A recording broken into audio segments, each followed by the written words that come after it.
At Encova Insurance, we're committed to leaving a lasting impression in all communities we serve. We support local causes that mirror the values and interests of our associates, agents, and policyholders. We partner with organizations that are dedicated to improving lives. We are committed to building something greater than ourselves, encircling our communities with strength and support. We are Encova Insurance. Learn more at encova.com. This podcast is a member of the Voices of Wrestling Podcasting Network. Visit voicesofwrestling.com to hear the rest of our great podcasts, as well as show reviews, columns, opinions, and updates across the world of wrestling. Will you stop that so I can start the damn Okay, show? I'm checking to make sure that it was speeding, and that's a professional way of doing that.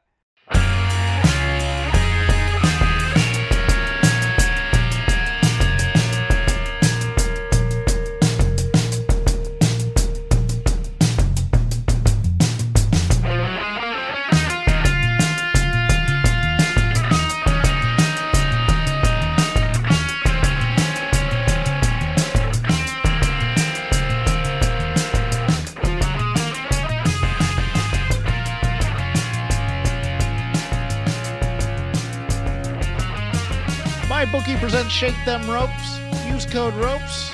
Get 50% more on your initial deposit. Jeff Hawkins, Chris Novembrino. A first in the 6 years of Shake Them Ropes.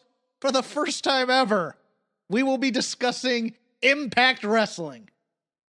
Unreal. But I think this was the week, Chris. It's not the first time I've discussed Impact Wrestling, because, I'm a bit of a trendsetter here on the Voices of Wrestling Podcasting Network. When none of you wanted to touch Impact with a 10-foot pole, who was there in the trenches doing the work, Hawkins? Oh, no. Continue this therapy session where you're yelling at our audience, please. No, this is important. You're supposed to vindicate me by saying it was you, Nov, and I'd go, yes, it was. Stipulation was there, covering Impact Wrestling when it was still TNA. Yes, your first podcast endeavor on the network, correct? Yeah. What happened to that? The co-host had a drinking problem, and so we stopped making the show. Yeah. What are you doing? What? Are you throwing your host under the bus? Really? Is he still with We haven't Voices? been in touch in years. He became a bit of a problem drinker. Oh, okay. Yeah. This is someone I had to X out of my life. But yeah, that's what happened to that show. I'm sorry I asked. Oh, first rule of law school, never ask a question you don't already know the answer to, Hawkins. First rule of radio is always be truthful with your audience. Well, enough of the jibber jabber.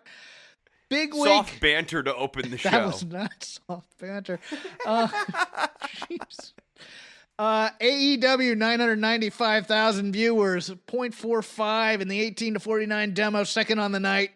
NXT 659,000 views, 0.17 in the 18 to 49 demo, 37th on the night.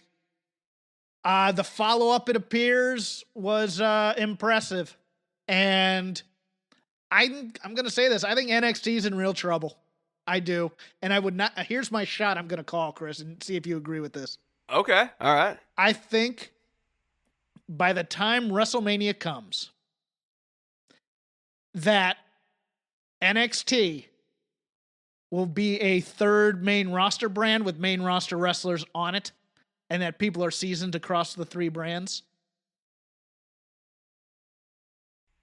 Interesting. And so that will be Vince's last-ditch effort to compete against AEW by just making it a pure main roster vehicle. I think February sweeps are going to come and go.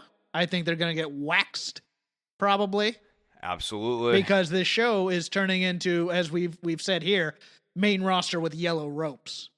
And the storytelling is lacking. And it's lost the magic. And it's weird because you have pieces that work. We'll get into the kind of blow by blow of this week's show here in a bit. But and I'll rant, I will rant a bit because I think a lot of it has to do with the storytelling, to be honest with you. The top line for me is that the sum is less than the individual parts. Yeah, I would agree with that. I would, but I just think I think this company is stubborn. I think they're not going to want to go out quietly like that. I don't think, no matter what they say, them being happy with this, because it's just a developmental brand. Clown nose on, clown nose off. Whenever they're winning, you know, it's a part of the company. When they're not, it's that dirty little secret you keep in the closet. All of a sudden, yeah. The best thing I can say about the NXT brand's function for WWE is that it's keeping talent from being on AEW and really kicking this company's ass, because AEW, some of the talent on the roster is shaky. And if you had guys like Kyle O'Reilly or even like Danny Burch over there to augment up the AEW roster more, WWE would be just getting wiped off the face of the planet right now. So the best thing that NXT is probably doing for this company is doling out contracts to keep them from being with the competitor. Maybe, but I see a lot in the competitor in this whole thing as we don't want to be. They view the part of the Impact mistake as bringing in guys from WWE and pushing them too hard. So I could just see them going, well, you know, it's great. You're our friends. They just got done pushing Moxley. Yeah, I know. There are exceptions to be made, Chris. I'm not saying that there aren't. I'm just saying on the whole, I think they don't want to be, you know, I think that now their roster is so big in AEW, they don't want to be bringing in more and more guys who come from NXT or WWE or maybe even Impact in some ways. Because it's like, well, then what about us? What about us who are already here on the roster type thing? And then you start getting problems. Yeah, no, they are quickly running into a situation where, like, they need to have Dark be more prominent, or they might need to actually run the story through Dark in a more meaningful way, because it's like the 2 hours of Dynamite is not enough to feed all the mouths that they need to feed on that roster. But at the same time, dude, I'm just saying, Kyle O'Reilly is, I guess you can think of him as an NXT guy. I think of him still as like the former Ring of Honor champion. Kind of ditto with Adam Cole. Like, these are guys who have pedigrees on the indies. Mm-hmm. The other big news coming out of this week, Kenny Omega shows up on Impact Wrestling, as previously said. Online, it looked to get around at its peak 60 to 70,000 viewers, and on TV 100,000 viewers. I don't have those numbers in front of me. I might be wrong on that. Still a big deal. Looks like Kenny Omega will be top-lining at least one Impact pay-per-view, from what they're saying or what they're hinting here. Did you get a chance to see the On the Bus interview? Yeah, I did get a chance to see the On the Bus interview. I think Don Callis is doing a really good job here, and I think he's kind of the glue that is holding this act together. I don't necessarily like the the Bockwinkel and Heenan comparisons. When I'm thinking about Callis and Omega, I think of it more like Cornette augmenting for Stan Lane when Stan Lane was first trying to do like a solo run, like in the early to mid 90s, where he had like the announcer's voice, but if you let Stan Lane talk for too long, the promo wasn't very good. It's kind of how I feel about Kenny Omega, and I feel like Don Callis is doing a good job gluing this all together. And I'm curious if you know this off of top of your head. Like, what are Impact's normal online viewership as compared to this week? Like, how much of a needle mover was Kenny? I know he was some degree of a needle mover. I'm just wondering if there's a quantification of, like, how many thousands of people he drew onto the product. I believe it was at least 100% growth online.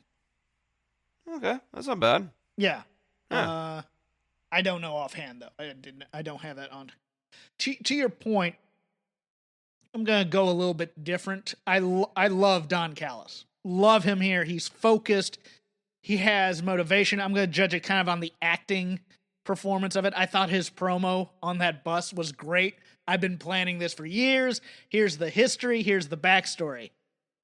I too have a little bit of an issue with Kenny, but I was trying to figure it out without going.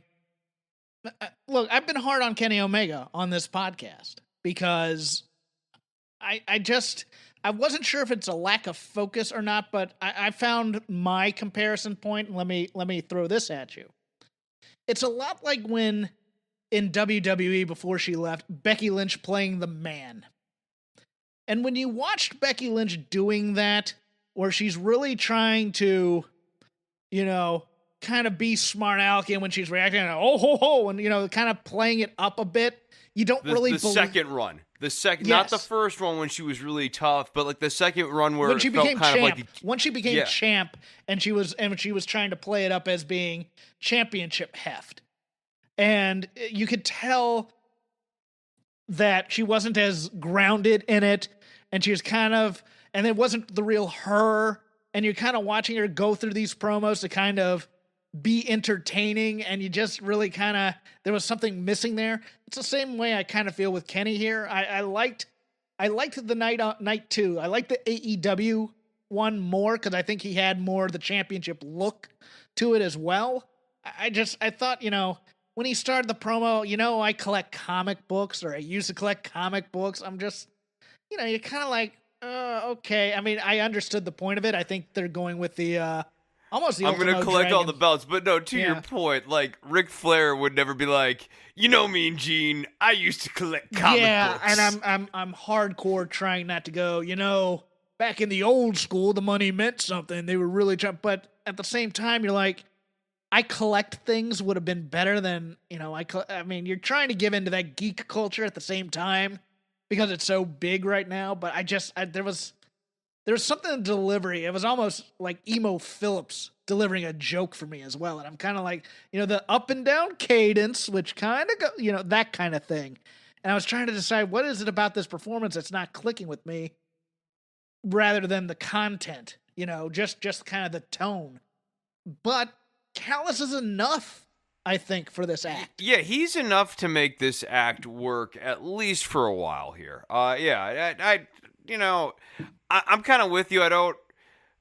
I would never say like Kenny's not like past his prime or anything like that. That's definitely not where I'm going. And I don't want him to be Ric Flair. I don't want Kenny to be Ric Flair. I don't want that either. But I do feel like I don't know that his matches have ever super clicked for me. Like, I don't dislike him, but like I also like you and I have kind of had the same sort of like lukewarm feeling on him. So I'm trying to calibrate that against that part of how I feel about Omega. You know what it might be, and this is just something that popped up in my head, is that this cleaner character from New Japan and stuff, and the 7-star match guy, he's so good. It's the self-referential crap. That's the thing that I think is driving me. Yeah, that I get that part of that's the schmarm gimmick, but like there's another part of that where I think he legitimately likes hearing all that stuff rattled off. Okay, because for me, it's you take that, and what he's trying to portray is he's so good he doesn't care about any of this kind of thing, and instead it's more coming off as nihilism and not being focused. Does that make sense? Like, okay, no, it does. No, but flesh it out. I'm open to it. Okay, Yeah. like look, how does it come off as nihilism? Well, not nihilism on screen, but rather him being nihilistic about the whole thing, where he's trying to play disaffected, and playing disaffected he doesn't is hard. care about the title. It's bringing the title down. The title is just the title's just an afterthought. The title is I mean, at least not the AEW title. He has the AEW title. Like any other title is an afterthought. I'm the best. I'm the guy everybody gives platitudes to. Of course I was going to get this title. I'll take any title I want. I'll go into any federation and take any title I want. I am the best. That kind of thing. And instead he's kind of playing it as, well, of course it's an afterthought. Look at me. I'm here. I'm the best. I have all these great matches. I think the other thing that is leaving me a little cold on this program, which is that like the match last week, the closing stretch of it was good, but if you go and do a rewatch of it, you'll be like bombarded with the tease of we're going into picture-in-picture throughout the first half of the match, which lets you know that like you don't really have to pay too close attention during the first half of the match. The picture-in-picture thing's a huge momentum killer. And like they're trying to play this up as though it's the Montreal Screwjob, and that moment with the microphone does not have anywhere near the same sort of iconic heft as Vince McMahon waving at the timekeeper and like telling the referee to ring the bell and everything like that. Like there's that was not a Montreal screwjob moment last week, and it feels a little forced on that front. I would agree. We'll talk more about this as we go into AEW, I guess. More news. Tom Tiny Lister, a.k.a. Zeus, passed away last night, I believe.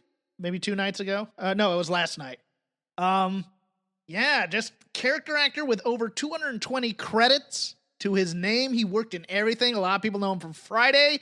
A lot of people know him from No Holds Barred, which is why they brought him into WCW. To get a win over Stan Hansen, by the way, which is amazing on its own front. How did they get Hansen to agree to that? I don't know. I don't even remember the match. I saw it and I went, oh, I think that happened. Man. Personal favorite of mine. He has a small role in a Walter Hill movie called Extreme Prejudice as Monday, an enforcer for Powers Booth. So called because he was on Monday Night Football. It's like, yeah, I hurt my leg. Looks like you hurt your head. People loved him as Debo in Friday. But, you know, if you ever had a bully character or anything like that, I also remember him from one of the first HBO shows called First and 10. Of course, playing a football player because he was a former football player. But always a presence, but not a better actor than he was a wrestler, in my opinion. That happens sometimes. I mean, Z like, Gangsta and wrestling is weird. Like, you have to have the body, yes, and you have to have the charismatic chops of it. Don't necessarily have to be acting, but you have to have enough charisma to like get over on the microphone and carry that front. And then the other part of it is actually like not having happy feet when you're running off the ropes and, you know, making all of the moves in the ring look good. And not everyone has all of those different components. Yeah, boy, did I... he was always a welcome presence in movies for me. I love the guy. I'm sad that he passed away at the age of, I believe, 62. Man. Still relatively young. Yeah, young. Also passing away, Texas world-class global mainstay Stephen Dane, who I remember doing preliminary matches in the mid-90s for WWF. Mostly pushed in Global, if I recall correctly. I think he held like a secondary title in Global. Global. You're a Texas guy. Do you have any Stephen Dane memories, or should we move on? He was one of the Caseys, right? Yeah, he's the younger of the Casey brothers. I just remember the Caseys getting squashed a bunch. Yeah, Steve Casey and who's the older Casey that looked like Ron Bass? Scott Casey? Scott Casey, that's correct. Yeah. Scott Casey looked like Ron Bass. Steve Casey, aka Stephen Dane, looked like bootleg Stan Lane from the Fabulous Ones. Because he had the bleach blonde hair that didn't quite go all the way down to the roots because the roots would grow out, and then he had like he had a dark that makes beard. the look like with a certain gimmick that really makes the look though. Yeah, it's like, it's the Rip Rogers look. The Steve Kern had the look at one point. Yeah, it's what we like to call scuzzy, I think. I like some scuzz in my wrestling. I'm into scuzzy. Wrestling should be a little bit scuzzy, but not completely scuzzy. No. But like, yeah. There's a little bit's good. News coming out of WWE, or at least a rumor. WWE Chairman Vince McMahon recently, quote unquote, threw a fit about the working ability of certain main roster talent, according to some in his crosshairs, to do additional training at the Performance Center.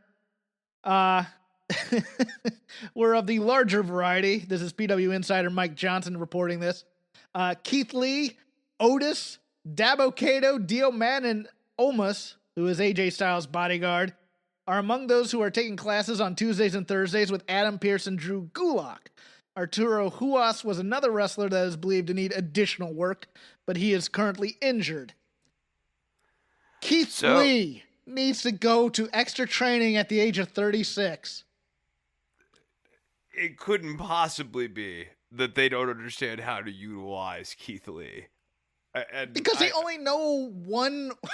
They have square peg. I have this square peg. Can I fit in this round hole? No. Well, then make the hole square so that I can make it Well, okay, so like you have here clearly like two different groups of people. You have tall, raw guys like Omos and I think to a lesser extent Dabakato, and to a lesser extent Dio Madden, who still need to like learn how to work big. It's not clear to me that Adam Pearce or Drew Gulak love Drew Gulak. I don't know that Drew Gulak's the guy you go to learn how to work big. That doesn't strike me as his skill set. But then you have, with Otis and Keith Lee, two guys who Vince just thinks are fat. Which is why he's making Otis lose all the weight right now and trying to take away kind of what made Otis Otis, and also why he originally pigeonholed Otis with the "you're the fat guy" gimmick rather than "you're the powerhouse" gimmick, and like really kind of leaning into that. With Keith Lee, I think he knew that Lee was too well respected to get away with doing that, and also Lee is too athletic to fully deny that, but Vince also does not like looking at Keith Lee because he thinks that Keith Lee could be skinnier. That was obvious from when he debuted with that gear. And to me, at least. And to me, it's like you watch him work on the main roster, and it's almost a 180. I won't go 180, but it's at least 163 from what he was doing in NXT with the Adam Coles and stuff. It's just, to me, it's a combination of two things. It's a combination of looking at Keith Lee and going, he should work like a big man instead of doing all this graceful crap that he does. His words in my thinking, not my words. I like Keith Lee. Yeah, no, I think Keith Lee's great. Yeah, there's nothing wrong with Keith Lee. Oh, Jeff Hawkins thinks that Keith Lee stinks. No, sir. But also just the very fact that they blew his debut. I mean, and this is twice now, because the time to debut Keith Lee was after the Royal Rumble, or even after Survivor Series last year, when he had that great shine in that match, or when he went one-on-one with Lesnar at the Royal Rumble. Instead, they bring him in for this to be kind of the third wheel in the Drew McIntyre-Randy Orton feud, and then it was kind of like, well, is he a good guy, or is he a bad guy type thing? And then he loses steam because you keep beating him over and over again. And then Vince blames it on, obviously, it's the way he works. And I could see that happening, too. Yeah. No, I mean, and I think kind of the broader trend here, pulling the camera back a little bit further, you see this with Rhea Ripley, too. It's like this company does not understand how to use it's so paradoxical because Vince is obsessed with big people. He does not know how to use any of his actual, like, monster-sized talent. You could throw Braun Strowman into the mix there, too. That guy's been, like, that guy has slowly been dropping in stature over the last 2 years, and it's really been kind of crazy to see. It's something that they do. They yes, you fall in love with the big guys or tall women, and then you push them and you push them and you push them, but you don't want to pull the trigger on them just yet. And then you have no idea what to do with him. That's Braun Strowman right now. We push him, and it's like, well, we can't beat this person. We don't want to put the belt on him just yet because we don't know. And let's take let's put this title on him and then take it off of him and see how he reacts. You know, all these little dumb games that they play with talent, and then they don't know how to heat somebody up once they beat him. And it's like, and so they just decide to go with someone new while at the same time liking this person. It's very weird. We'll talk more again about Rhea Ripley when we get into NXT, because I got to rant. a little about that women's division, but the other note I wanted to put on here was, why would you want Arturo Huas to be anything other than what Arturo Huas is, which is a killer? I love this guy. This guy, the gimmick to me is so kind of obvious. And Vince has done this before. You give this guy the Ken Shamrock 96-97 gimmick, where like Huas comes out, has cool kind of MMA-ish matches, and snaps. And you get over that this guy can, toss around the referees, and this guy's a murderer. And this guy, the total destruction tagline or whatever. That's all you have to do with him. He doesn't need to learn where the Howard camera is. Neither does Keith Lee or Otis or any of those other people down there. Obviously, like Who just needs to go out and be who he is. Xia Li, same way. She doesn't need to dance. She just needs to kick people. Same thing with Boa. More on that, kind of. The WWE has submitted a trademark for the name Karen Kwan. I believe this will be Karen Q when she comes back. I also think it might be the woman under the hood. I think that's a pretty solid, educated guess. Which is going to be fascinating because Karen Kwan to me plays over the top funny very, very well. I don't know how she's going to be with Sirius, but I'm kind of intrigued by it. I mean, like, do we want to talk about that angle right now, or are we going to wait till we get to No, okay. I don't even want to talk about the angle, to be honest with you. CM Punk was on Renee Paquette's podcast talking about almost coming to AEW and what would it take for another match and stuff, and it had to be a compelling story, and it would have to take a lot of money. Oh, so he's going to be going to AEW at some point. I don't think so. I don't know, man. The time to have done that was at the beginning. I think that time has passed. Why? They just brought in Sting. Like I don't understand why the time to have done that is in the beginning. Especially if WWE is going to try to push this into another gear. The guy to deliver the knockout blow on Wednesday night would totally be CM Punk. Maybe. I just see it as they need to build their own stars, and they've already brought back Sting. They've already brought in all these other, for lack of a better term, people, well, no, I'm not going to say retreads, but people have been elsewhere to kind of build up. Moxley on his own is from the competition. He's that statement against WWE. The time to have done this would be at the beginning for the main splash. I actually think Punk is holding out for a WWE WrestleMania main event, because that was always his goal. And then he could just retire and get one of those great Legends deals or whatever. I don't... The way he was kind of playing with it, it seems like he kind of... It's almost like he wants to be a tease rather than want to be taken seriously. And I don't mean that as derogatorily as it sounds. It just sounds like, you know what, I'd like to be asked once in a while.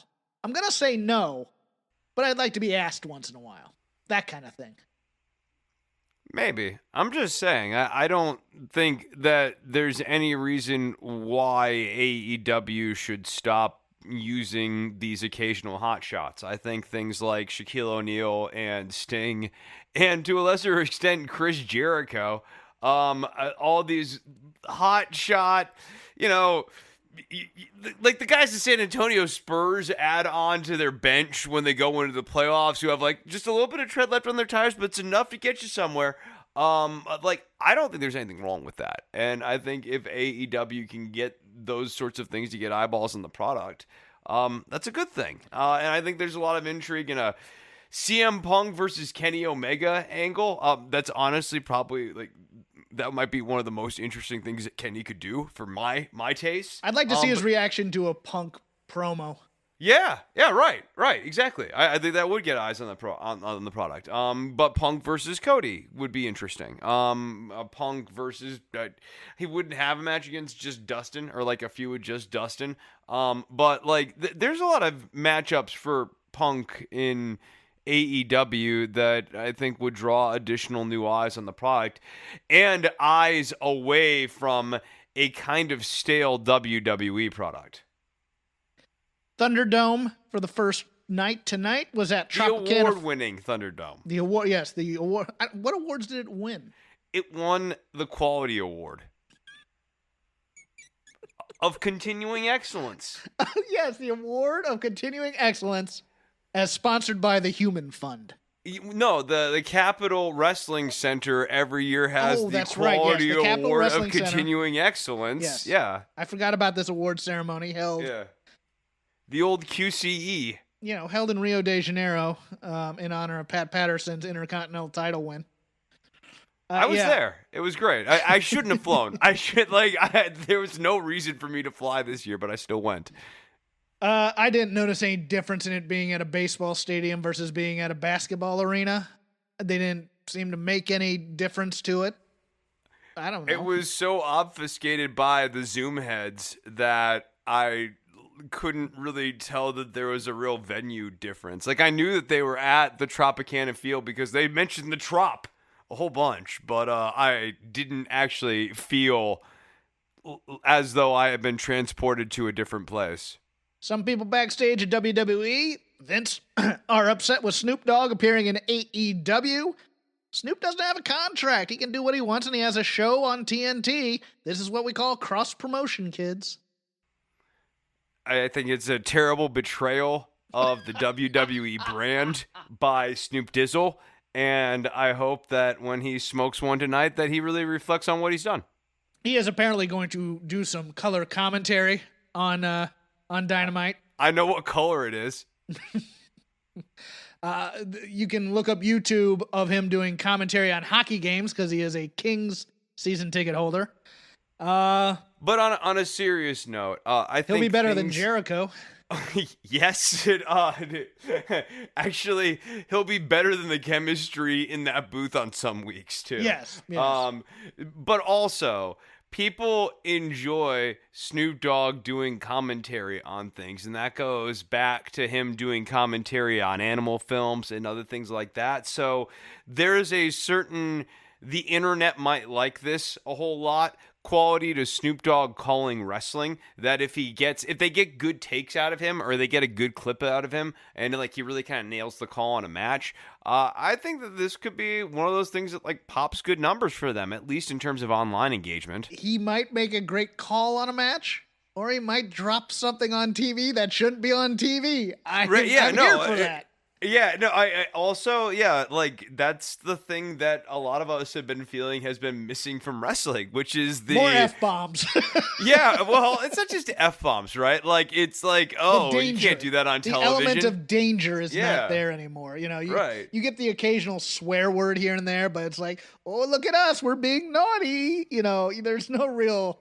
danger to it. The thing that's the most tedious, the swear words, is the, like, walking build-up, where, like, Kevin Owens will be, like, looking at Roman Reigns and he'll be like, I know that you're just a little... And then he builds up to the swear word. Like, it's that long pause that I'm just like, really? Okay, I know what you're about to say, you know? And you said it. Good for you. Per John Pollock and Voices of Wrestling's own Brandon Thurston of WrestleNomics, WWE NXT is going to be starting in India with a new show in January on the network and going on to linear TV in India. I don't think we'll be covering that, Chris. I don't have the time for yet another NXT that might have good wrestling to it, but just doesn't matter and is only for the home country. But Jinder Mahal is going to be their champ. Yeah, Jinder Mahal is going to be the champ. Yeah, no, I think like, there's not a doubt in my mind. But then they'll also use that as a vehicle to build up. Maybe the Singh brothers go over there and. So I watch WWE's broadcasts a lot of times on Indian networks because of my cable provider, Nefarious Means, and they get pretty good treatment on those television networks in terms of like ad packages. Like WWE is treated like a big deal over there. And there are over 1 billion people in India, and WWE has a fan base over there in India. So, I think it's a good development for WWE's business as Vince is winding down his career. I like, it's just weird because domestically WWE is really kind of trending in the wrong direction. I still think that there are emerging markets that they can expand into, that they can actually experience growth in, and India is one of them. And injuries coming out of War Games. Bobby Fish tore a tricep when his elbow hit a part of the exposed cage and punctured him. Dakota Kai looks to be on the fence for a little while, or on the shelf, not on the fence. On the fence means you're making a decision. On the shelf means you're gone for a while. Look, I get my cliches right here, Chris. And Candice LeRae, obviously sporting that cast from the broken arm. I knew something was wrong during that match when Shotzi went up to the ladder and she's like pointing at where to land on her pretty much. So we'll get into the War Games talk in a second. Let's thank our sponsor real quick here with MyBookie. It's the most wonderful time of a year that just can't end soon enough. And we all deserve a win. We all deserve a little extra money in our pocket, and we all deserve to have a little fun. The only place you're guaranteed to get all three is MyBookie. They're the only sports book that doesn't care whether you were naughty or nice this year. They've got gifts for everyone. Bet NFL, NBA, all your favorite college sports, and more. Sign up today and receive the ultimate stocking stuffer, a 50% deposit bonus up to $1,000. It's a great place to start, but we all know Christmas is about what's under the tree. And in MyBookie, that means huge deposit bonuses, epic giveaways, and free contests. It's simple. Sign up, enter promo code ROPES, ROPES, and get your deposit matched halfway up to $1,000. Head over to MyBookie to make the most of the holidays this year and strut into 2021 with cash in your pocket. This winter, bet with the best, bet with MyBookie. And yes, Chris, the presidential prop bets are still up there. Oh, good. Yeah. What are the odds on the Supreme Court challenges? There was one there. I was looking at. Is it too late to get it on this Texas one? No, they didn't have those. They had something that like blew me away that you could bet at this time of year, and I just went what? But I can't remember it offhand. Celebrity deaths. Who will die first? That's always an interesting prop bet that I like. We thank MyBookie for their sponsorship, and I'm going to get away from this before we go even morbid or more political. No, but we really do appreciate MyBookie for their sponsorship. Go and check out their offer that they have right now. What is it again, Jeff? It's promo code ROPES. Get your deposit matched halfway up to $1,000. All right, War Games post-mortem, ice cold takes as we do here. When we do a preview, like 8 days go in between, it seems. But let's start with the non-War Games matches first. The North American title match I liked. I just didn't understand. They did the big comeback spot for Leon Ruff as a transition, and I just went, what? And it was a transition into having 6 other ghost face killers up there. I thought for certain that after they hit Damian Priest with the pipe, I thought Johnny was going to get hit with the pipe by one of them, and it was going to be that Leon Ruff was the big mastermind this whole time. Didn't get that. Johnny Gargano is your NXT North American title winner. I just thought Leon Ruff needed the win more than anybody.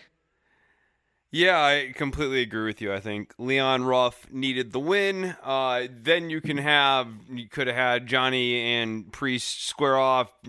Johnny's prevails over Priest and then continues chasing after Ruff and then eventually defeats Ruff. Like, this doesn't have to be it didn't have to be a long Ruff title reign, but I think he needed something more than that. This character never really got off the ground. You didn't even really feel bad for him in defeat. Putting him in this triple threat made him not even get to suffer from the agony of defeat because there were so many other things going on during the course of this match. I feel really bad for this guy because this was total goober on-screen treatment, and it didn't have to be.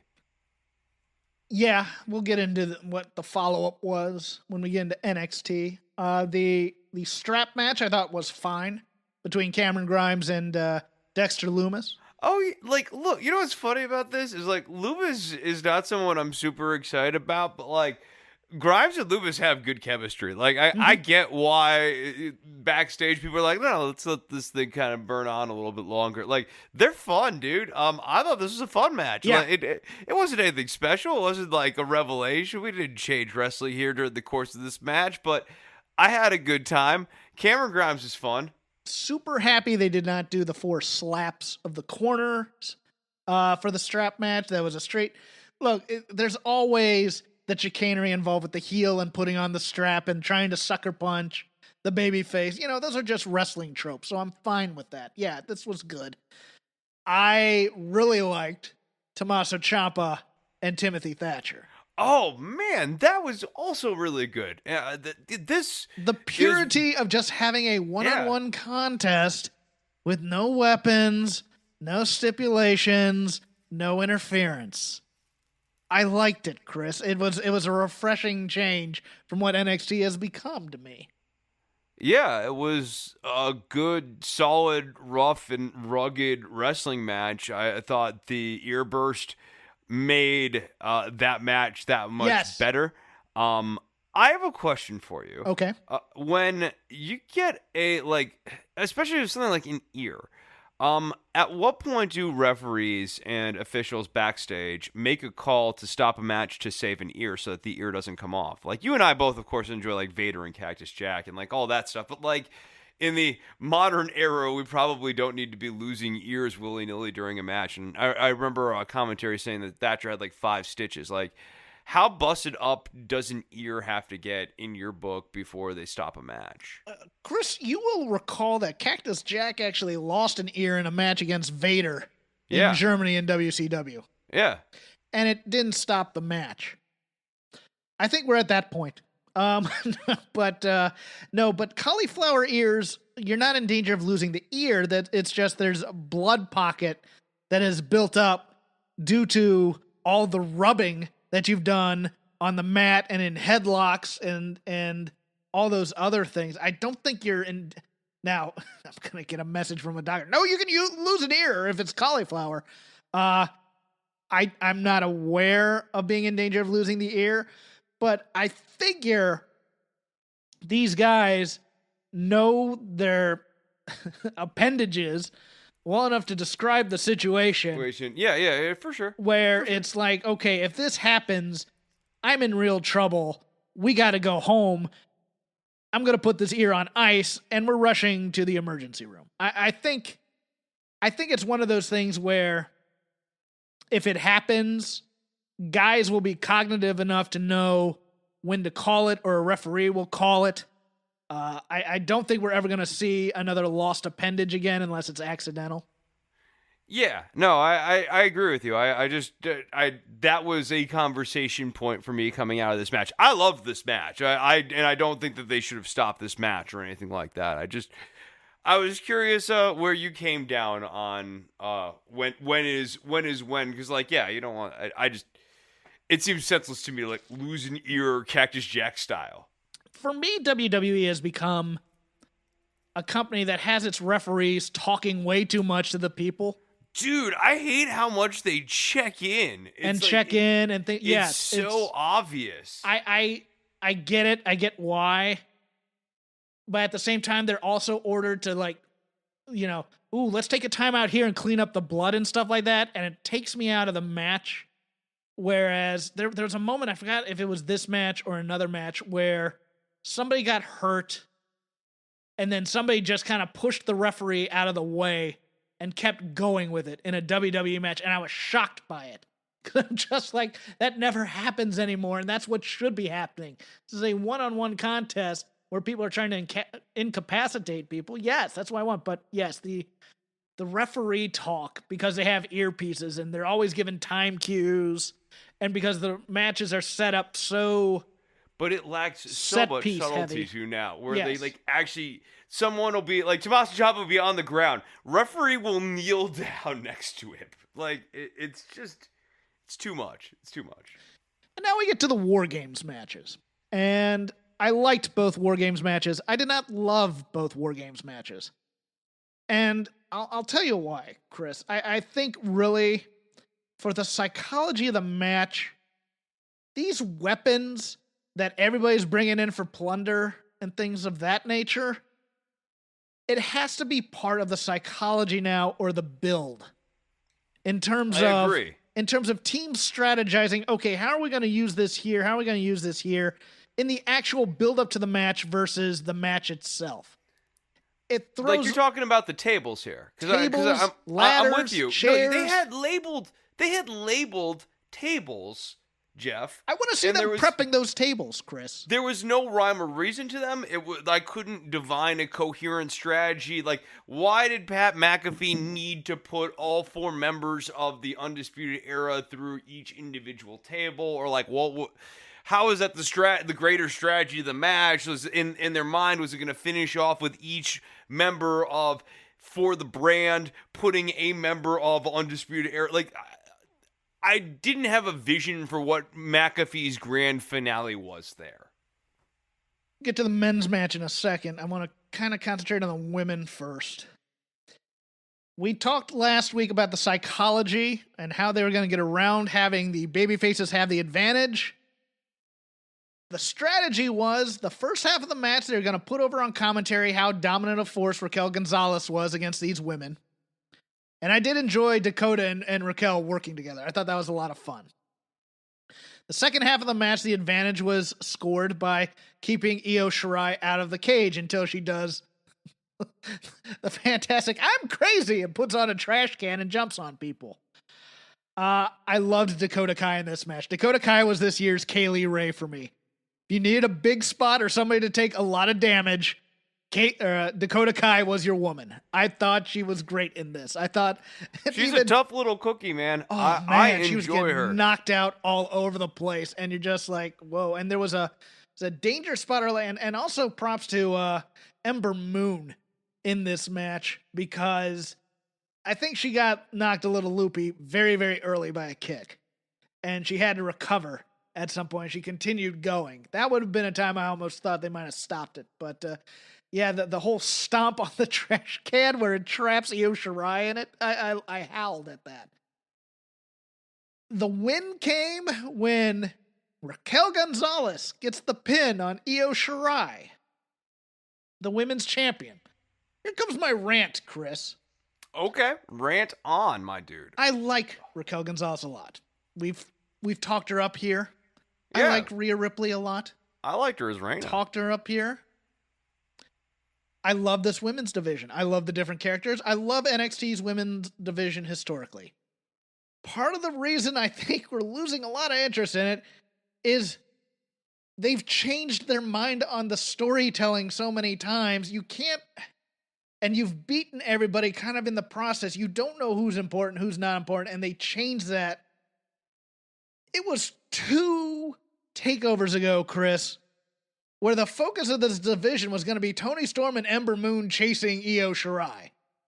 Neither of them have had a title match since that appearance. One has turned heel. Was it 2 takeovers ago or 1? Oh man, you might be right. You might be right. I believe it was the last take, because I wanna say I remember Toni Storm delivering her promo talking about how at the last takeover this is supposed to be her big return. Yeah. And then Ember Moon returned, and that's why she's mad at her now. You might be right. I might be mixing it up with like a special event that takes where they labeled Wednesdays like Halloween Havoc or something. Yeah, I think but that but that wasn't a takeover proper. But okay. I think But now, okay, Ember Moon is an afterthought.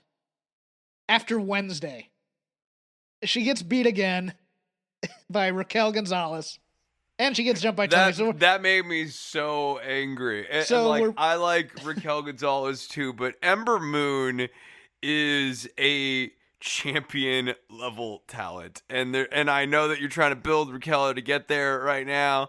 She's a former champion. She's not just a champion level talent. She's a former champion. She is a former NXT. champion. They didn't even really get that across as heavily as you might have thought during the course of that match, which I guess is probably to Ember's credit, because this is not one that you want to remember. And then, so we're back to Rhea and Raquel Gonzalez in a battle of the giants. Because we've ruined Rhea Ripley with this, I had doubts after WrestleMania. And Raquel's going to go over this time. And Raquel, well, she should. That's what the logic dictates, but it's crazy. You need to bite your tongue on that, Chris. They might say, we need to heat up Rhea again, because originally the plan was Rhea versus Bianca versus Charlotte at WrestleMania last year. They decided after that Rumble, they didn't want to heat up Bianca anymore, so they throw her on main event. They heat up Rhea real strong, but then they go, the real move here is to give NXT the rub. So we're going to put Charlotte on that show where nobody ends up going over on Charlotte. It was just, it's like she had a list of contenders and stuff like that we could have had a long 8 to 9 month run of Charlotte and NXT building up people. We're now back to Raquel versus Rhea. And I don't know if either of them are going over, Chris. I think they're going to try and keep both of them hot. I'll tell you, I don't really care who goes over. Here's what I care about. I care about that they decide on a track. Yes. Whether that's the Raquel Gonzalez track, the Rhea Ripley track, the Ember Moon track, the Io Shirai track's probably coming to an end here. But they need to pick a track, get on that track, and then build everything else around it and stay on that friggin' track for a long time, because this week-to-week booking crap is what's killing them in the ratings war against AEW. Because AEW, they do sometimes kind of like hot shot together stuff, and like they'll go, oh, it was a plan all along, Austin, sort of stuff. But they kind of composited things together, or they'll retcon stuff like with the Dark Order. They clean up bad stories. But AEW also tells long form stories that make sense. And they get to the finish line more often than they drop the ball. Whereas with WWE, it's not even clear where the finish line is with some of these storylines. Like we've been talking when we were talking about Sasha and Bayley. We were enjoying the ride, but it was completely unclear how they were ever going to get off of it, and then they just got off. It didn't necessarily make a lot of narrative sense how they ended the story. They just ended it. Right, and that women's division in SmackDown is now they got Bayley and Bianca doing comedy skits. I'm a little frustrated with women's wrestling in the WWE right now. I really am. We got Lana and Asuka tag team. It's Nia and Shayna. What's good? What's good, Chris? There's nothing good. You got Carmella and her new tag along, Sam Ollier. Is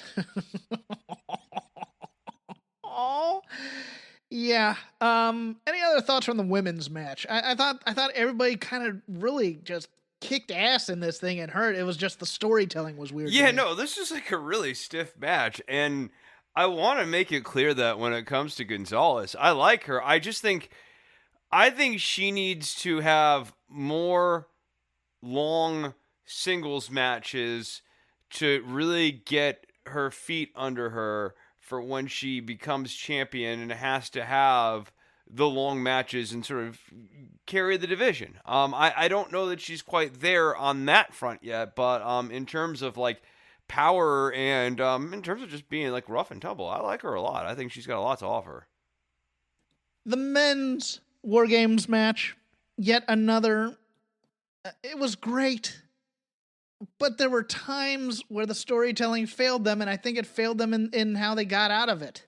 Oh, what's this? Zenny's 3D virtual try-on. Pretty cool, right? Wait, are those prices real? Do they have glasses for men? Yep, they also have affordable blue light glasses. Seriously? At those prices? Get them all. I like where this is going. Zenny.com. Prescription glasses starting at $6.95. I'm Bob Sullivan, the new host of AARP's The Perfect Scam podcast. And with Frank Abagnale and other top fraud experts, we're bringing you brand new episodes of America's most shocking scam stories. I got an email alerting me to 22 accounts that had been opened up in my name. Scam was masterfully designed. New episodes available now. Subscribe to The Perfect Scam podcast on Apple Podcasts, Spotify, or wherever you get your podcasts. Pat McAfee's crazy, and I love him. And he did some amazing things in this match for a guy who doesn't have a lot of wrestling experience. Going up on top of a cage and doing a swanton bomb off the top of a cage, even if you're a trained athlete and not a trained wrestler, is crazy. Pat McAfee should not be kicking out of a Panama Sunrise. Pat McAfee kicking out of a Panama Sunrise only for Oney Lorcan to then eat the pin on a stomp on the chair or whatever the heck it was. And not only that, the story they're telling is that Pat McAfee's not a wrestler.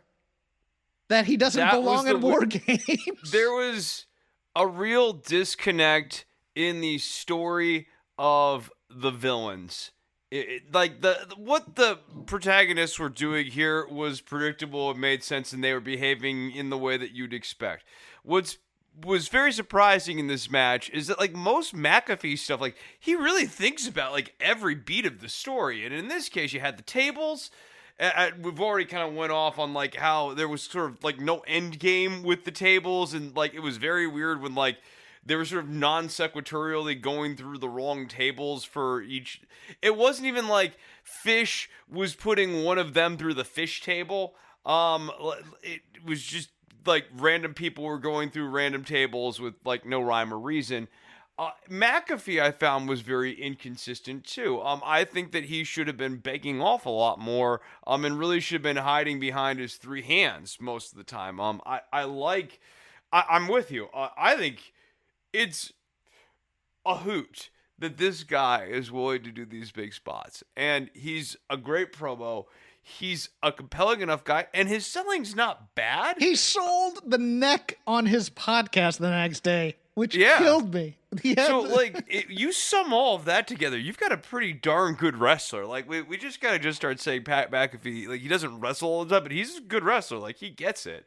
But I found that, like, him going from being, like, Captain Courageous, jumping off the top of the cage, didn't really kind of fit in with, like, he's not really a wrestler. And also, like, he's the villain who cobbled all these guys together purely out of money in, like, a revenge plot. He's doing fantasy camp. He's an athlete who is paid to be a wrestler and is now paying to have other wrestlers protect him and to be in a gang. And the end of this, I sat down and I was thinking about, okay, what's a parallel if you went to the first War Games and the Road Warriors hit the Doomsday device on J.J. Dillon, the one where he dislocates his shoulder, and then J.J. Dillon kicks out, and then they end up getting the surrender when Dusty Rhodes puts a figure four on Arn Anderson. That was this ending for me. No. Another way of thinking about this is like it'd be like Andy Kaufman, like a super version of Andy Kaufman, like, but still like less credible than a full-on wrestler. But like Kaufman J.J. Dillon was a trained wrestler, so that's why I use that as an example. But Kaufman hires three guys to back him up, like Assassin 1, 2, and 3. And Kaufman takes Jerry Lawler's pile driver, kicks out, and then Assassin 2 goes down and gets covered by Lawler. I'm with you. McAfee should not have been kicking out of this stuff. What should have been happening is Lorcan, Birch, and Dunn are saving him every single time. And sometimes McAfee gets up and acts like he was about to kick out of that, like he totally had it. But like you can still have him do the death-defying stuff because he's stupid. And he thinks that his three hired hands are gonna like bail him out of this. But I think it needed to be a little bit more centered around the idea that McAfee's the money mark and these are his mercenaries. Well, McAfee got trained by Rip Rogers, and I just part of me hopes that McAfee is so old school that in the meeting where they said what's going on, he's like, look, he started to negotiate. Like, look, brother, I'll take your Panama Sunrise. I'm kicking out at 2. I'm not taking the fall, brother. I'm not kicking out at 2-9 either. I'm kicking out at a clean 2. Don't want to lose my heat here. Gotta stay over. Gotta stay over in the Thunderdome. The real money's in the singles match later.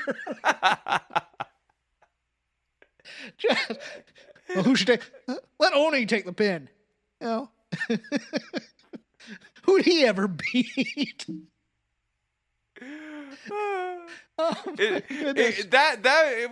It was okay. But I thought the women's Wrestling Observer reports Pat McAfee is now a Hulk Hogan like guy backstage. Wants his win back over Cole. May bring in Yokozuna later. A little bit of a disappointing for the brand versus Undisputed Era War Games, considering that they actually had a cool story to tell here if they wanted to tell it. Like, the story that they have potentially on the table with these guys, that they even kind of set up a little bit, versus how it played out in the match. There's just a disconnect there that kept me from really getting into this match. Yeah, I think for the Undisputed Era, the story should have been that they're growing apart after all these years. And they don't know if they'll be able to hold it together. And they don't even know if their heart's in it or whatever. You know, hey, we've been in every single one of these matches. It's a brutal fight. Bobby Fish always gets injured.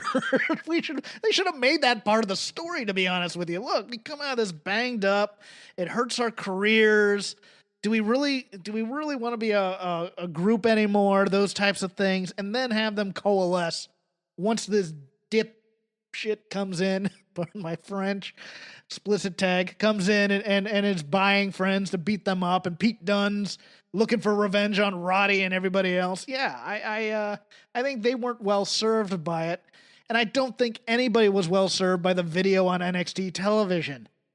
You know, nobody believes, you know, they love saying that, you know what, it not only, you know, it scars you for the rest of your career type stuff. When nobody's really selling any injuries, they're not selling the gravitas of a War Games matches.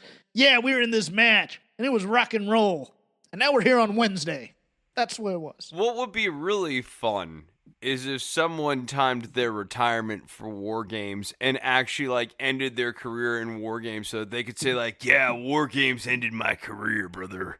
Like, yeah, the closest that they've come to that was 92 with Zbyszko, where the Dangerous Alliance then kicks him out a couple weeks later, and he turns babyface for about a cup of coffee and then becomes a commentator with WCW.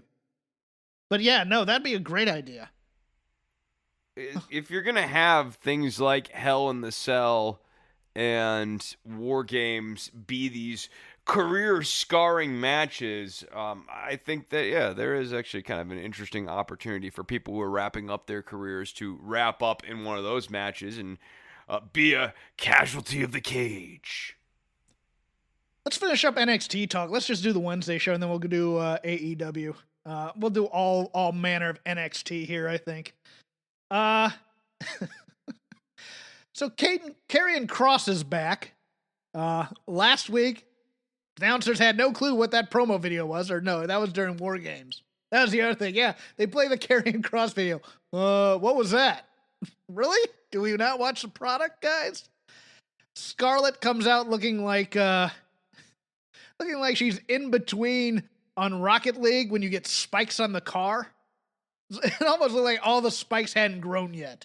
That's what that looked like. I don't know. She kind of reminded me of a combination of the Statue of Liberty and the Plutonians from Aqua Teen Hunger Force. With all the spiky arms. Yeah, where they have the random spikes coming out the from random everywhere. Spikes and stuff, yeah.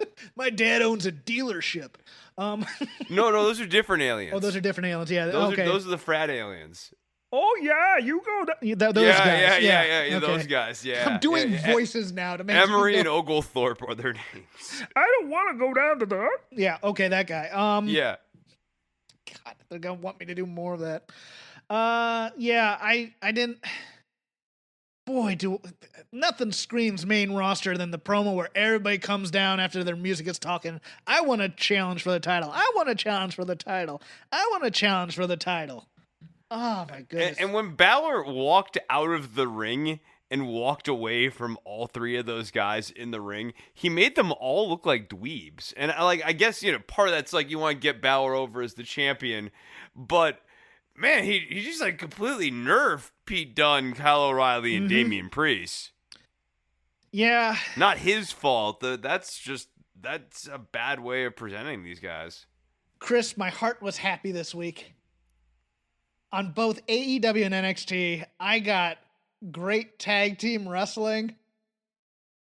And I adored the three-way with Ever Rise, the Grizzled Young Veterans, and Imperium. Because it fit so well with Weasel heel versus Cocky heel versus Badass heel. And none of these people should like each other. I thought Ever Rise played their role perfectly. If you did, they should have played the promo that they did for .com on TV, where their winning streak is intact. The psychology of the match, look, there's nobody to root for here because everybody's a bad guy, but there are shades of bad guys. I love Imperium. And there's something about Everrise's belief in themselves that makes them the de facto babyface. Yes. Of there's a these certain three guys. charm to the delusion. Yeah, right. Like the streak. Like the streak is real in their heads because they want it to be real. And you kind of love that. At least I do. But the streak's not on TV, so nobody knows that. So what they're coming off on is just typical weasel heels, main roster, Ms. Morrison types who hide and try and take advantage of stuff and don't have any real skill to them other than opportunism. I think it's just a bit of a logjam too in this division right now, where you have the grizzled young veterans and Imperium, who I love. I love these guys both. And they shouldn't be feuding though. No, they shouldn't be. This show is, what I was saying, the sum is way less than the actual total of the parts. When you have the grizzled young veterans and Imperium in your tag division is pretty damn stacked. Yes. And by the way, you also have the Undisputed Era in the mix here. Like, they have the people. My fear is then Breezango gets thrown into this and not doing the thing we want Breezango to do, but being Breezango.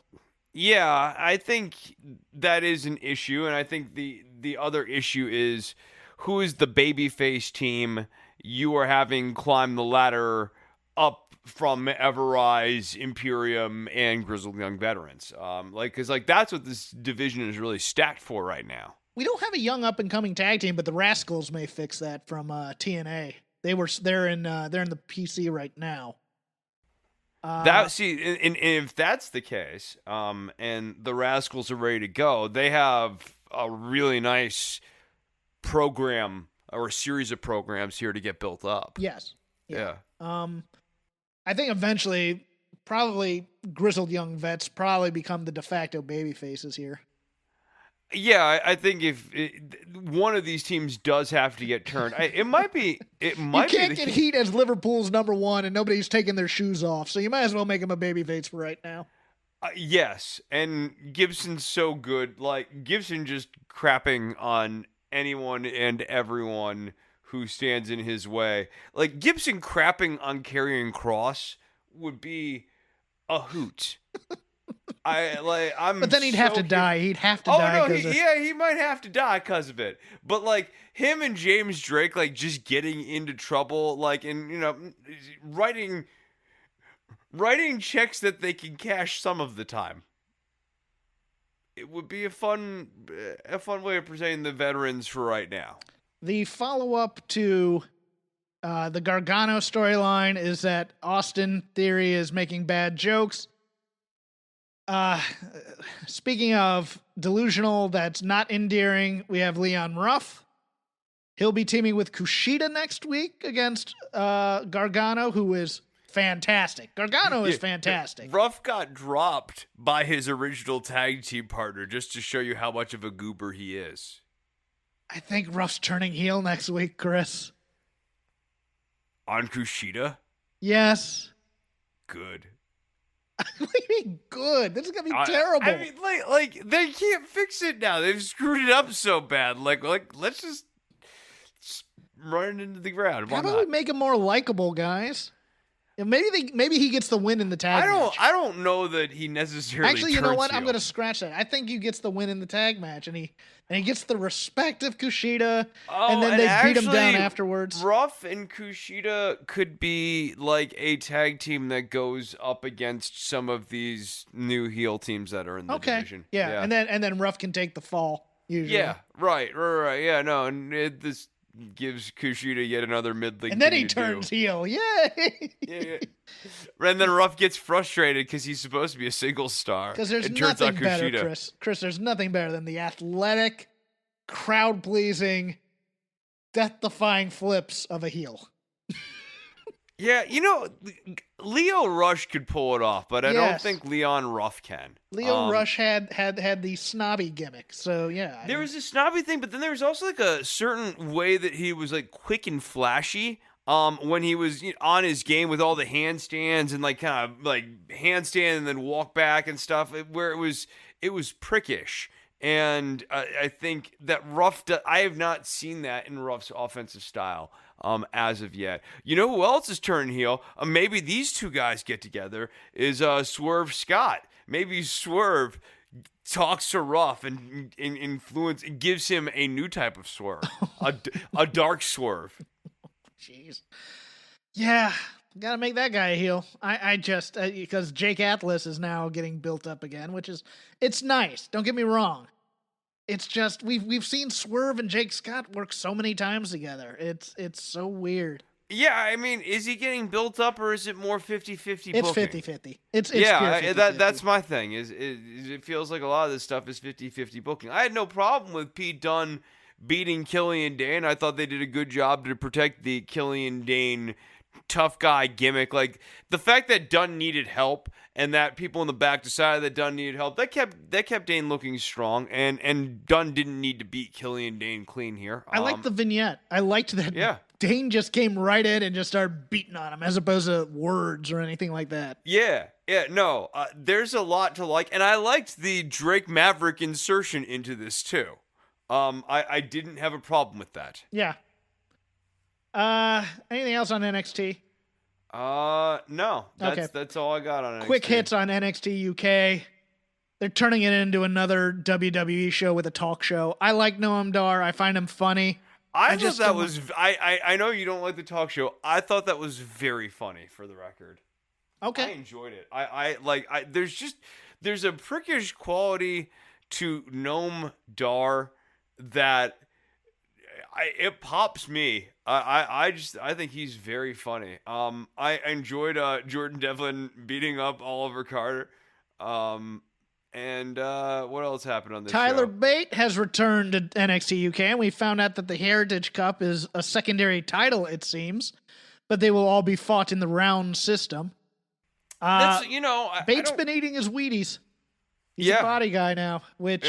he's a body guy. There's another guy that was hot, and then they never pulled the trigger on him again after the initial run. But I saw Bate this week, and I'm looking at this guy going, well, I'll be watching this guy having quality matches for the next 25, 30 years. Like, MJF brings that up in his promos or whatever. You look at the face of the business for the next 25 years or whatever. But, like, dude, Bate...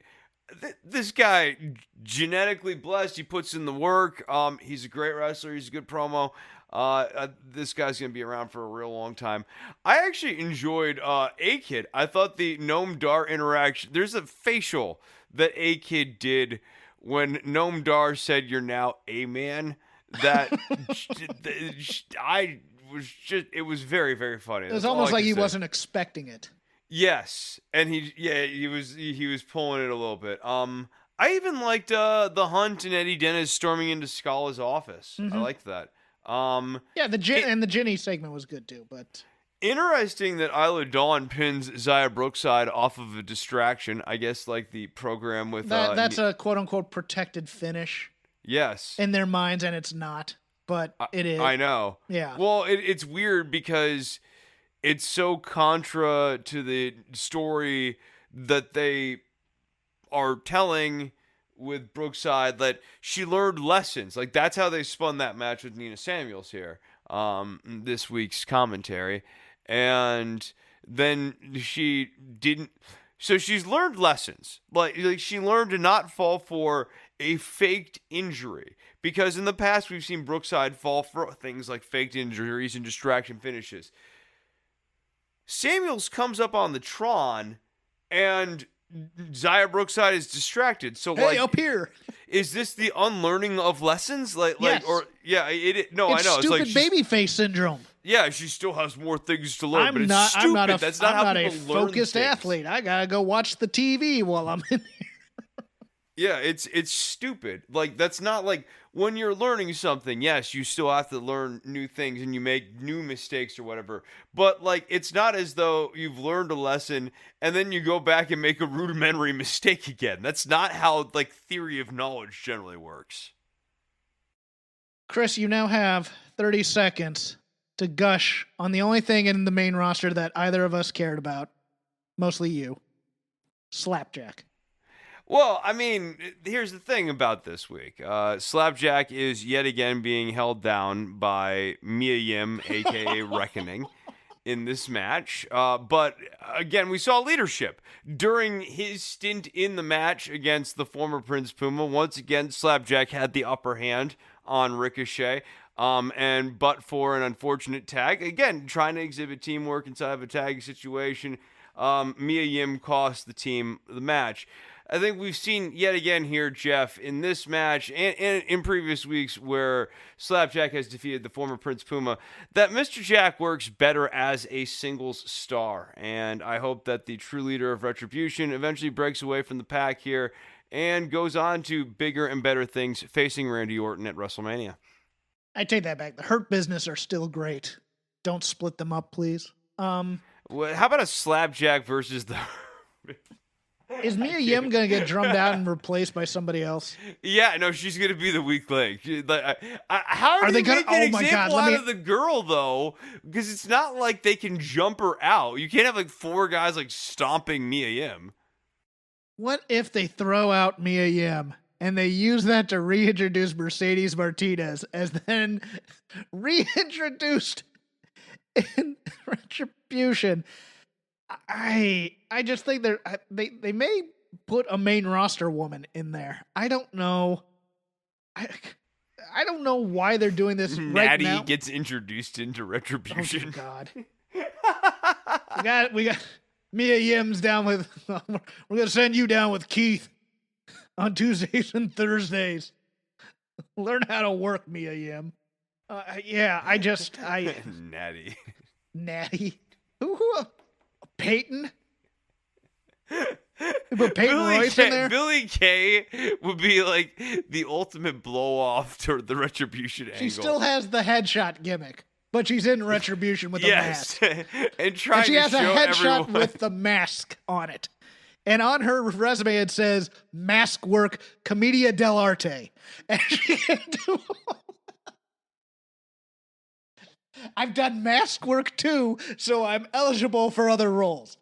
Yes, Chris, you've cracked the code. Chelsea Green, maybe, I don't know. She's not ready though. I was just thinking about. I mean, are they already going to throw out Mia Yim out of this group? Yeah, I don't. They're already moving into Ali as a cruel and bad leader, and they don't do anything. It's not like Retribution does. I'm trying to... Oh, Eva Marie, who is at the PC right now, gets called up to be in Retribution. I still want her to be the real source of Jeff Hardy's car accident. Oh, I saw the Reddit. Or now there's rumors she might be the secret crush of Angel Garza, who is dying up on Raw. This company has so many. Remember Humberto Where's Humberto Carrillo at? Yeah, remember Dimples Carrillo? Remember Dimples Carrillo, and what a great. I half expect Aaliyah Mysterio to just be randomly on main event for no reason, just because they don't have anything to do with her. They could make 4 hours of actually compelling television. Because they've got a great roster of really talented people right now. And they should all be on Retribution. Well, you could build them all in a structure such that it results in Slapjack ending up at the top of the pyramid. and maybe I would configure a division such like that. We just need a roster of Slapjacks, Chris. If you and I had like a War Games style match on WWE 2K20... I would just choose all 4 Slapjacks. 4 Slapjacks? 4 Slapjacks, all the different outfits, and I'd crush whatever team you brought at me. I'd have 4 Hunters. I'd have like Blue Blood Hunter, DX Hunter, the Game Hunter, and King of Kings over Hunter. You kidding me? No, nobody's kicking out of the pedigree. It's a Slapjack kicks out of we'll kick out of multiple. Pat McAfee could kick out of the pedigree. Yeah, but if McAfee could do it, Jackafee can. You slap Jackafee. Slap Jackafee. Sorry, kids. We're just having fun here. All right, AEW Dynamite, the follow-up to Impact. I'll throw in a few random notes here because I watched Impact and I love their talent. I love Rosemary. I love the North. I love Sue Young. She wasn't on the show, but I love Sue Young. I just don't see anything differentiating them from any other generic wrestling show. And so I don't see it growing the audience necessarily. I didn't like the Tony Khan, Tony Schiavone promo as much as other people, but a lot of people didn't really liked either. Okay, so what didn't work about it for you? Tony Khan. And what about Tony Khan? The dispassion. He wasn't really angry. He was just kind of, I'm here. Him becoming a player character concerns me because he doesn't have great comedic timing, which he was trying to do with Tony. He really didn't have that much anger or disappointment or anything towards what was happening there. This felt like a self-aware TV bit. And I don't think that necessarily goes for it. I loved Shivani's line about, I worked there for a cup of coffee and then I was out of the business for 18 years. Funny line. Don't get me wrong. But I just, he had the same Tony Khan smile. And, I think also maybe just coming in a Jaguars polo or something like that threw me off. But his part of the promo didn't work for me. I agree. I didn't find it to be sufficiently sneering and contemptuous, because that is clearly the tone that is supposed to be struck there. When you're like, I'm buying time on the competitor's programming. The implication is that you've got so much money, that your company is so much bigger, that like you can come into Impact Wrestling and throw your money around and crush them. Well, let me cut you off a bit because there's a problem because they're trying to do a dance here, and it's a hard dance to do. You can't heel Tony Khan and Tony Schiavone here as members of AEW because the heel is Kenny Omega having scorned AEW to come to Impact. See what's going on here? Right, yeah, no, but that's the complication. So Tony Schiavone, when he makes the good joke about I went to Impact and then I quit the business for 18 years. Right. Yes, they're sort of seemingly setting up two different levels between this Impact and AEW feud. You have the Kenny Omega Don Callis part of this, but then you also seemingly have Tony Khan now setting himself up as a player character at war with other companies like AEW, or by buying time on there. And introducing himself in the way that he introduced himself. He clearly wants to do more on-screen things, and I'm with you. I don't think he has even Eric Bischoff-like levels of charisma, and that's the closest comp that I would have for Tony Khan. And Bischoff, some people are more down on his on-screen work than I am. I liked some of what he did when he was a heel. But I don't think... The problem was the booking when he was a heel where they'd never get their comeuppance. And so it was always like playing... It was like playing games as kids in the backyard with the kid who always wanted to keep changing the rules so he wouldn't lose. That was Eric Bischoff. And you sure could see that happening with Tony Khan. I could. I think it was dangerous to put him on being the elite in the first place. Let me rave over something on AEW Dark. I love Danny Jordan. Here's why. The match, and I liked Red Velvet too. I believe that's her name. Both of them are great. I want them to continue to be in AEW, and I want them to sign Nicole Savoy, and I want them to sign Christy Janes, because all four of them have what I want. Believable swag. They come out there, they own the room. They're cocky. You believe they're cocky. You believe they're confident in themselves. It's not overwhelming. And they can do more than just... Like, my issue with Big Swole is all she does is dance. She can't do much more in terms of charisma than that, for the most part. She's had a few vignettes here and there. I like cocky swag in my heels. And so I want an entire roster of swag. And Danny Jordan came out here, did the Mean Girls dance. She's doing a bit of a Mean Girls gimmick. But what popped me was she gets done doing the Christmas dance, goes in, and flips off the other wrestlers, which I just loved. Oh, I sent you that. Yeah, so let's get into more stuff that I mean, there was a lot of good stuff on this AEW show, especially in Tag Team Wrestlingville.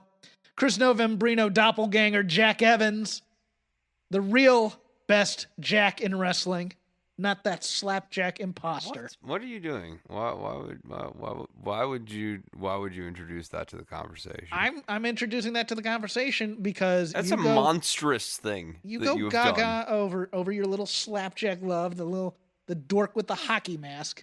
I'm going after a real heel here in Jack Evans. This was the match we'd been waiting. Can't do the bit, sorry. Well, we can, but I don't have the argument. This is the match I was waiting for TH2 to have for a while. I think they should have gotten the win for a title match later. They didn't need to do it immediately or even soon.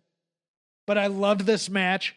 And Helico was a beast in this thing. Jack's flying all over the place. I adored this opener, Chris. Oh, dude, this is a banger, man. This might be my favorite tag match in AEW so far.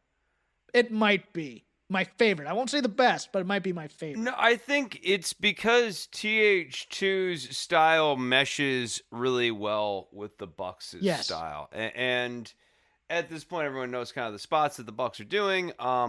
The Jackson injury angle thing that they're doing long term.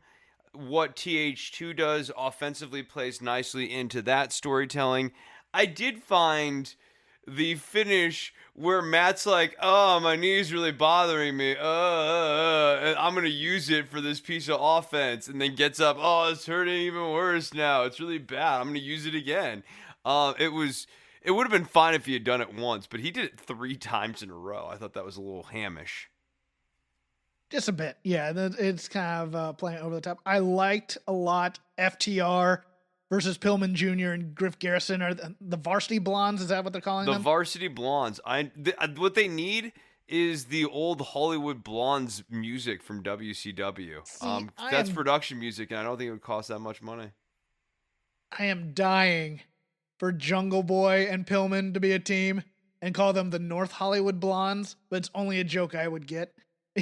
Because I believe Luke Perry lived in North Hollywood as well, so it'd be just one of those things where you just talk about showbiz a lot. Yeah, no, I liked FTR working over Pillman Jr. Pillman Jr. is an odd one. I like him a lot. I'm not in love with him, but I like him a lot. And Garrison is, as he himself says, he's Ivy League educated, and he's not a bad athlete either. And they're the kind of team. They're the kind of team I want to see FDR beat up. You know, they're also the kind of team that I think, given time, and will win. Will beat FTR. Yeah, well, and also will just become a better team. Like yes. I think they'll become a better tag team, and you'll see a real in-ring growth in these guys. So I hope that this team sticks together for a while. And gets to kind of keep doing interesting things. I like a good, strong tag team division, but yes, you have your grizzled vets versus your young pretty boy team.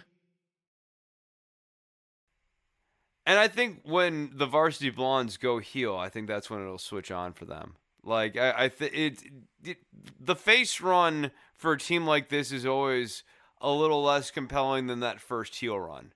And that's usually when things kind of tend to click in for teams like this. Was that you that played the music just then? No. Oh, I got a shot of music all throughout. Like, who's playing that right now? I'm not playing music. I'm being pensive and reflective about the state of wrestling in America in the year 2020. Sorry about that. That just threw me off for a second. I thought were playing the Hollywood Blondes theme.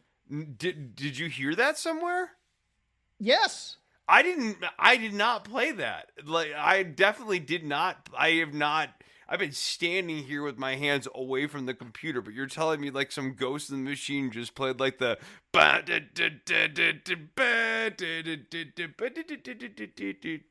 thing? Just going to slow burn here for a second here, Chris. Just going to slow burn.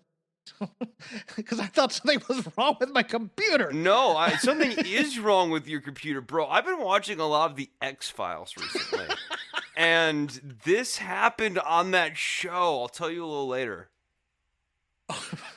Okay. Something I didn't like. Brandy Runnels. Look, I get it. It's part and parcel. This has become a little bit too Stephanie as Poochie for me. And I like Brandy Runnels. I do. As a presence, I like her as a talk show host on the the Shot of Brandy that she does on the internet. But this angle with Shaq is bad. too much. Yeah, it's bad. bad. Yes. They also, this segment went from being okay to being way over the top in the last 45 seconds. Where it tried to be comedy with Shaq doing the breaking the fourth wall, looking into the camera. And he should have just shrugged, and then you hear boom, that kind of thing. No, that was too much. That shouldn't have even happened. The water spot should not have happened. I think that this angle is quickly becoming a bit of a mess. And I'm not really sure where it's going. I don't know how interested I am in a Shaq versus Cody match. I was trying to think. I think my ending for that match would either be or not the match, but that segment would either be Brandy getting pissed and walking off, or Brandy cussing him out with just a long beep along the thing and not hearing what she actually said. I would have had Cargo come out and attack. I would have had Shaq say, "I'm trying to be a nice guy. I'm trying to be a nice guy. I'm trying to be a nice guy here," and sort of put that out there, but with this veil. And then at the end, Cargill attacks Brandy. And it's not clear if Shaq was in on it or if he really is a nice guy. I'd keep it ambiguous for a while. I'm kind of interested, I guess, in heel Shaq. More so than I am in ham babyface Shaq. See, Shaq's always been a heel to me. I've never liked Shaq. When he was on every team and just kind of being a pain and never in shape. And, offense goes through me, that kind of stuff. I always found his media image a little played up. So he's always, and I don't like Kobe either. So it's heel on heel heat there. No, but Shaq coming in and talking about how all these other people talk about being champions and he's the only one with rings.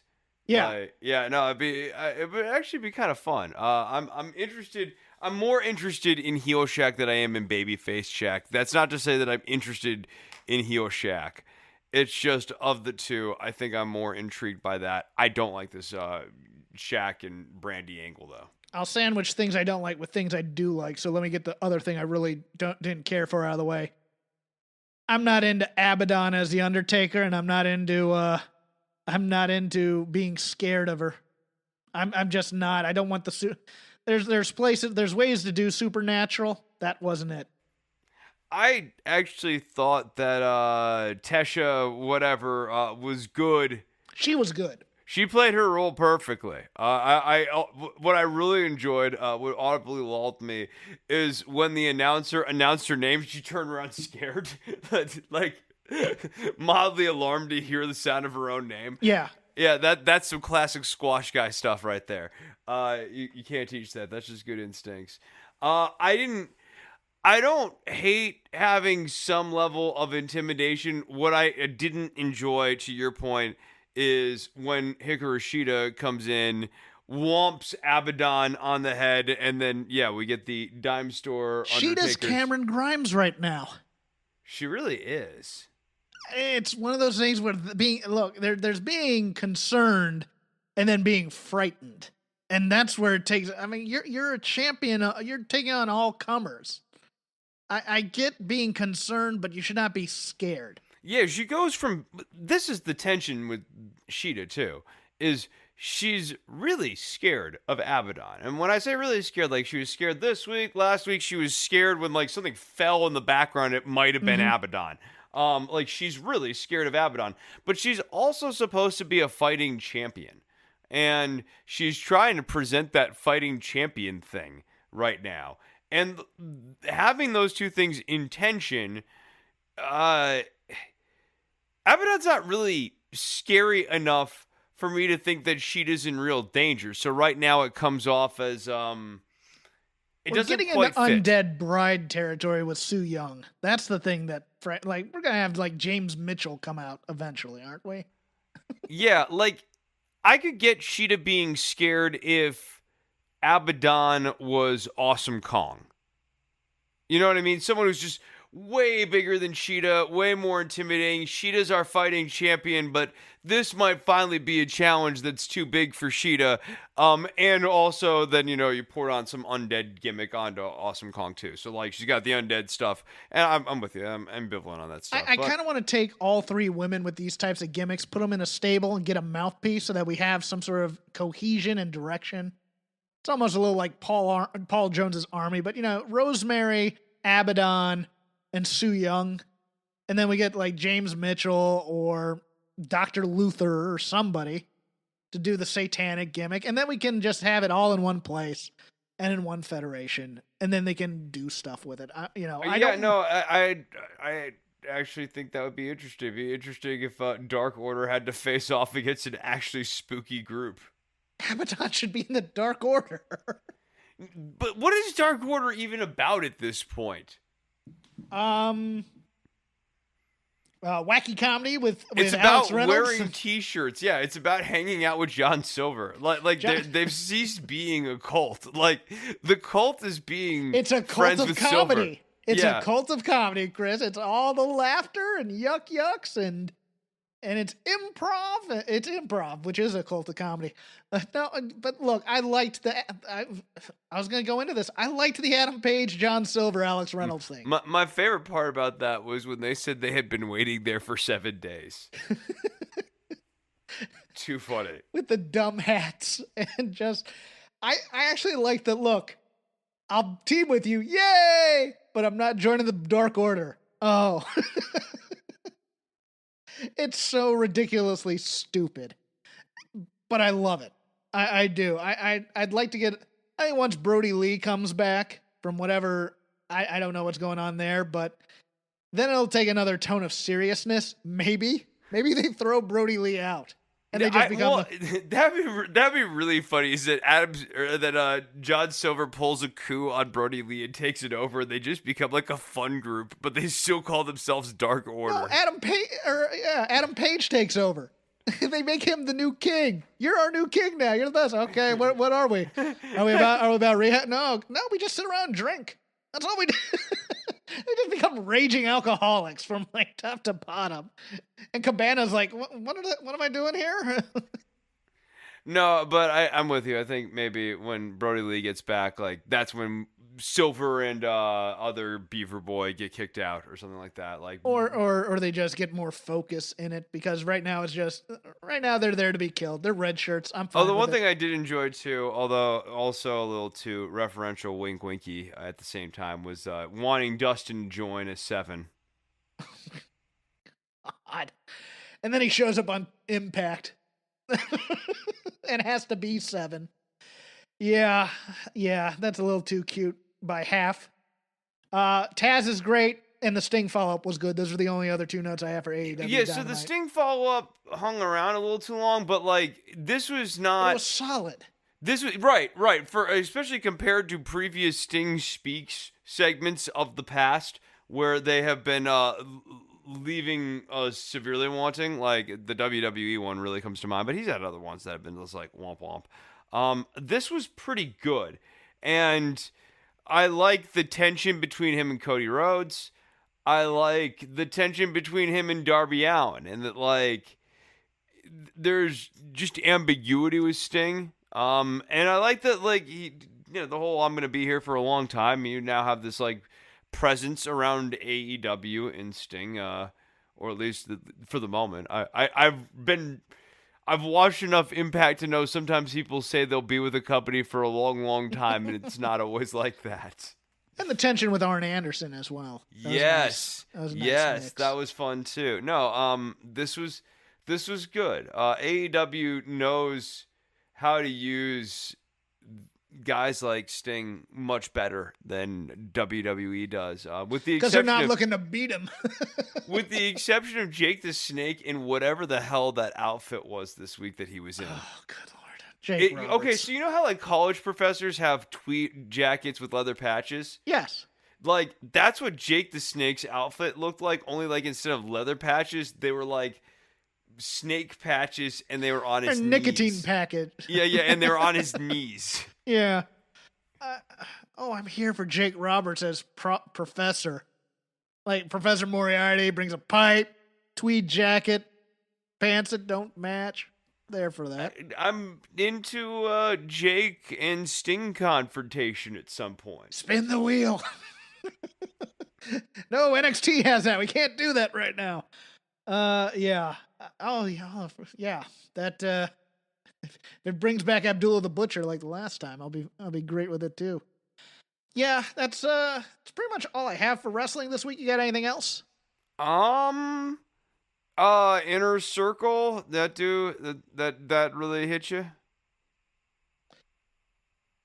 Yeah. Speak on it. I just think it's still gone on too long, and we kind of have already gotten ahead of it, to be honest with you. I just don't know. I don't know. It's one of those gimmicks that is a tried and true. The guy who's become part of the stable but doesn't really fit, and everybody's uneasy with him, and then eventually they're probably gonna turn on Jericho still, but I don't know, man. I don't think they're gonna turn on Sammy. I actually see like Jericho going like deep heel with MJF. At least at first. I think like MJF slowly gonna blow up the Inner Circle. From the inside. I like the one thing I will give them credit for on this, because I didn't enjoy the ultimatum segment in general, but I like having the ultimatum coincide with MJF winning the Dynamite ring again and needing the Inner Circle to do that, so that he's exploiting the Inner Circle. Yeah. And so it's really, really clear that like MJF is a bad actor, that MJF's the only person who's getting anything out of this transaction, and that Jericho has led the Inner Circle astray. But like, I find Santana to be kind of like, I don't want to be like, what's his motivation? If that sounds like so fancy pants actor, but like, I do find like, where is he coming from on this to be a little unclear. And I'm with you on the Sammy stuff. It feels like Sammy should be ahead of the curve on this. And if he sees through MJF, he sees through MJF. Yeah, I think overall my problem is the lack of seriousness, and everything kind of builds to one-liners like the Hager Wardlow. He's staring I don't like at the way me. he looks at me. He's staring at me. Yeah, no, I'm with you. If everybody in that ring were taking this, if this were like, okay, the comedy's over, this is a serious come to Jesus moment, meeting of the stable. Do we continue or do we not? And it's building tension in some way. Then I'd be for it. But instead, it's just kind of like goofy. It's how WWE would do one of these things, and that's my problem with it. Yeah, no. Well, Jericho. Why is my name on the list? Boom, and that was a Jericho great gets moment. away. Don't get me wrong. Jericho was able to write a lot of his stuff back during his runs in WWE. He had a lot of creative say eventually. Like he was very assertive in that front. So what you saw of Jericho on WWE television was very much Jericho. And so what you're getting here is very much Jericho, and it's kind of the good and the bad of Jericho. A thing I'd like to see kind of coming out of this is like MJF and Jericho decide that Wardlow and Hager need to start getting along and try to make them be a tag team. With the theory that these guys could be the super dominant tag team if only they could work together, and then that's how you set up the blow up between those two guys. I'm missing hatred in wrestling, and I want someone to hate somebody in wrestling. And if it's gonna be MJF, fine, let's get to it. That's my problem. Yeah, I'm with you too. I think it's hard to build real ire against MJF by having him sabotage a heel faction. We're enjoying the show too much is the problem. That's also true. Yeah, like and it's not clear if I'm supposed to like Jericho or feel sympathy for him or hate him because he's a heel. Like, they do the shades of gray stuff with Jericho and MJF. And MJF, he's so obviously a heel. I'm not saying like in this storyline. I'm saying like in wrestling. Like, this is what this guy is. This guy's a heel. It's stupid to do anything other than have him be a pure heel. I'd agree. We'll cut it off there. You can follow me at CrapGame13. You can follow Chris at Chris Novembrino. You can follow the show at Shake Them Ropes. It'll just let you know when the next episode drops. If you don't been on Twitter a little bit too much, I'm on vacation right now, so I was kind of hanging out on Twitter, tweeting out every last thought. I annoyed some people, so I apologize for that. Once again, I'd like to thank our sponsor, MyBookie. Use code ROPES at mybookie.ag. Get 50% back on your first deposit. That's extra money for you to bet. Chris, what do you got going on? Don't worry about the government. Had one episode drop on podcast feeds here Thursday, and there'll be another one that's going out on Sunday. I actually I was behind. I've rolled out the tapes. Writing a new one, probably on Chinese espionage stuff here, and doing a recap of stuff that's been happening over the last couple of years on that front. So if you're interested in that, go and check out don'tworry.tv, iTunes, Stitcher, Spotify, all of that good stuff. And follow me at DWATG, where I'll be tweeting from exclusively starting January 1st. We will be doing our tables, ladders, and chairs preview next week. And then the week after that, we'll be having our tables, ladders, and chairs match.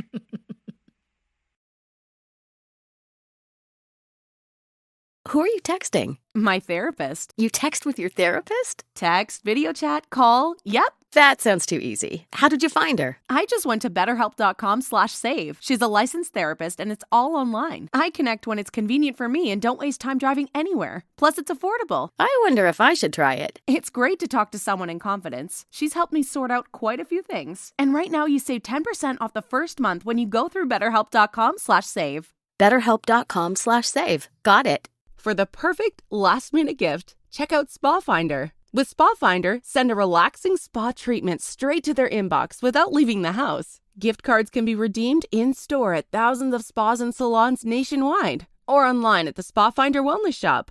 Spa Finder gift cards contain no fees and never expire, making it a perfect gift you can't go wrong with. Go to spafinder.com/podcast15 to save 15%, or enter the promo code podcast15 at checkout.